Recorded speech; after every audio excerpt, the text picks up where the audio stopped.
ಅಂತ ಒಂದು ಘಟನೆ ಮೈಸೂರಿನ ಉದಯಗಿರಿ ಪೊಲೀಸ್ ಸ್ಟೇಷನ್ ಅಲ್ಲಿ ನಡೆದಿದೆ. ಯಾವ ಮತಾಂಧ ಮುಸ್ಲಿಮರು ಪೊಲೀಸ್ ಸ್ಟೇಷನ್ ಅಂದ್ರೆ ಕಾನೂನನ್ನ ಕಾಪಾಡುವಂಥದ್ದು.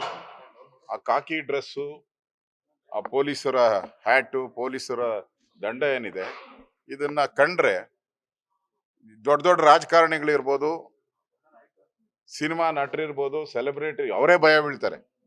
ಅಂಥದ್ರಲ್ಲಿ ಇವರು ಕಿಡಿಗೇಡಿಗಳು ಭಯ ಬೀಳದೆ 1,000 ಜನನ ಕಲ್ಲು ಮಚ್ಚು ಎಲ್ಲ ತಗೊಂಡು ಉದಯಗಿರಿ ಪೊಲೀಸ್ ಸ್ಟೇಷನ್ ಮೇಲೆ ಹಲ್ಲೆ ಮಾಡಿ ಅಸಹಾಯಕರಾಗಿ ಪೊಲೀಸರು ನಿಂತಿದ್ದ ಘಟನೆಯನ್ನ ನನ್ನ ಕಣ್ಣು ಮುಂದೆನೆ ನಾನು ನೋಡಿದ್ದೀನಿ. ನಾನು ಸನ್ಮಾನ್ಯ ಪ್ರತಾಪ್ ಸಿಂಹ ಅವರು, ನಮ್ಮೆಲ್ಲ ಮುಖಂಡರುಗಳು, ನಮ್ಮ ಶಾಸಕರು ನಾವೆಲ್ಲ ಬಂದು ಪೊಲೀಸರಿಗೆ ಆತ್ಮಸ್ಥೈರ್ಯ ತುಂಬುವಂತ ಕೆಲಸವನ್ನ ಅವತ್ತು ನಾನು ಮಾಡಿದ್ದೀನಿ. ಯಾಕಂದ್ರೆ ಅವತ್ತು ಪೊಲೀಸರು ಏನಾನ ಮುಂಜಾಗ್ರತಾ ಕ್ರಮ ತೆಗೆದುಕೊಂಡಿಲ್ಲ ಅಂದ್ರೆ ಇಡೀ ಪೊಲೀಸ್ ಸ್ಟೇಷನ್ ಅನ್ನೇ ಬೆಂಕಿ ಹಚ್ಚಿ ಸುಟ್ಟಾಕುವಂತ ಪ್ರಯತ್ನ ಮಾಡಿದ್ರು. ಯಾಕಂದ್ರೆ ಹುಬ್ಳಿಯಲ್ಲಿ ಮಾಡಿ ಅಭ್ಯಾಸ ಇದೆ ಇವರಿಗೆ, ಇದೇನು ಹೊಸದಲ್ಲ. ನಾವು ಆತ್ಮಸ್ಥೈರ್ಯವನ್ನ ತುಂಬಿದ್ರೆ ಅವತ್ತು ಪೊಲೀಸರು ನಮಗೆ ಮಾತು ಕೊಟ್ಟಿದ್ರು. ಸುಮಾರು 1000ಕ್ಕೂ ಹೆಚ್ಚು ಜನ ಬಂದಿದ್ದಾರೆ, ಅವ್ರ ಮೇಲೆಲ್ಲ ಕ್ರಮ ತೆಗೆದುಕೊಳ್ತೀರಿ, CCTV ಕ್ಯಾಮ್ರಾದಲ್ಲಿ ಎಲ್ಲ ಸರಿಯಾಗಿದೆ ಅಂತ. ಆದ್ರೆ ಇದುವರೆಗೂ ಬಂಧಿಸಿರುವಂತದ್ದು ಕೇವಲ 16 ಜನ ಮಾತ್ರ. ಅದು ನಿನ್ನೆ 1-2 ದಿನದಿಂದ ಮೇನ್ ಅಪರಾಧಿ ಏನಿದ್ದಾನೆ, ಭಾಷಣ ಮಾಡಿ ಪ್ರಚೋದನೆ ಮಾಡದಂಥದ್ದು, ಕೋಮು ದ್ವೇಷವನ್ನ ಮಾಡದಂಥವ್ರು, ಅವ್ರನ್ನು ನಿನ್ನೆ 2 ದಿನದಿಂದ ಬಂಧಿಸಿದ್ದಾರೆ. ಪರಮೇಶ್ವರ್ ಅವರು ಬಂದು ಸ್ಟೇಷನ್ಗೆ ಬಂದು ಹೋದ್ಮೇಲೆ ಬಂಧಿಸೋ ಅಂಥದ್ದೇ ನಿಂತೋಗ್ಬಿಟ್ಟಿದೆ, ಯಾರನ್ನು ಬಂಧಿಸ್ತಾನೆ ಇಲ್ಲ. ಸರ್ಕಾರ ಒತ್ತಡದಿಂದ ಇವತ್ತು ಯಾರನ್ನು ಬಂಧನ ಮಾಡದೆ, ಏನು ಕ್ರಮ ತೆಗೆದುಕೊಳ್ಳದೆ ಅವ್ರನ್ನ ಕಾಪಾಡುವಂತ, ಅವ್ರನ್ನ ಸೇಫ್ ಮಾಡುವಂತ ಕೆಲಸವನ್ನ ಮಾಡ್ತಾ ಇದ್ರು.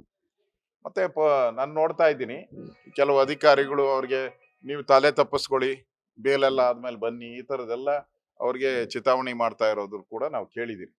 ಅಂದ್ರೆ ಒಂದ್ ರೀತಿ ಇಡೀ ಸರ್ಕಾರ ಓಟ್ಗೋಸ್ಕರ, ವೋಟ್ ಬ್ಯಾಂಕ್ ಪಾಲಿಟಿಕ್ಸ್ಗೋಸ್ಕರ ಒಂದ್ ರೀತಿ ಇಸ್ಲಾಮೀಕರಣ ಮಾಡುವಂಥದ್ಕೆ ಹೊರಟಿದೆ. ಈಗ ಪ್ರೇಯರ್ ಮಾಡುವಂಥದ್ಕೆ ಈಗೇನೋ ಬರ್ತಾ ಇದೆ, ಯಾವ್ದೋ ಹಬ್ಬ ಬರ್ತಾ ಇದೆ, ರಂಜಾನ್, ಅದಕ್ಕೆ 1-2 ಗಂಟೆ ಅವ್ರಿಗೆ ಲೀಸರ್ ಸಮಯ ಹೆಚ್ಚು ಕೊಡೋಣ ಅನ್ನೋದನ್ನು ಕೇಳಿ ಬರ್ತಾ ಇದೆ. ಅದನ್ನು ಕೂಡ ಕ್ಯಾಬಿನೆಟ್ ಹೋಗಿದೆ, ಅದು ಮುಖ್ಯಮಂತ್ರಿಗಳ ಗಮನಕ್ಕೆ ತಂದಿದ್ದಾರೆ ಅಂತೇಳಿ.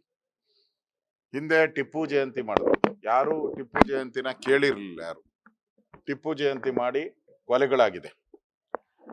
ಕೊಲೆಗಳು ಎಲ್ಲ ಆಗಿ ಇಡೀ ಹಿಂದೂ ಸಮುದಾಯಕ್ಕೆ ಎಚ್ಚರಿಕೆಯನ್ನ ಕೊಟ್ಟಿರುವಂತದ್ದನ್ನು ನಾವು ನೋಡಿದ್ರಿ. ಈಗ ಮತ್ತೆ ಅವ್ರಿಗೆ ಸಮಯ ಕೊಟ್ಟು ಪ್ರೇಯರ್ ಮಾಡಕ್ಕೆ ಕೊಟ್ರೆ ಎಲ್ಗೆ ಹೋಗ್ತಾ ಇದ್ದೀರಿ? ಇದು ಒಂದ್ ರೀತಿ ಇಸ್ಲಾಮೀಕರಣ ಮಾಡುವಂತದ್ದಕ್ಕೆ. ಸಿದ್ದರಾಮಯ್ಯನವ್ರಿಗೆ ಟಿಪ್ಪು ಸಂಸ್ಕೃತಿ ಅಂತ ಹೇಳಿದ್ರೆ ಅವ್ರಿಗೊಂಥರ ಮೈ ಮೇಲೆ ದೆವ್ವ ಬಂದಂಗ ಆಗೋಗ್ತೈತೆ, ದೆವ್ವದ್ರ ಬಂದ ರೀತಿ ಆಟಾಡ್ತಾರೆ.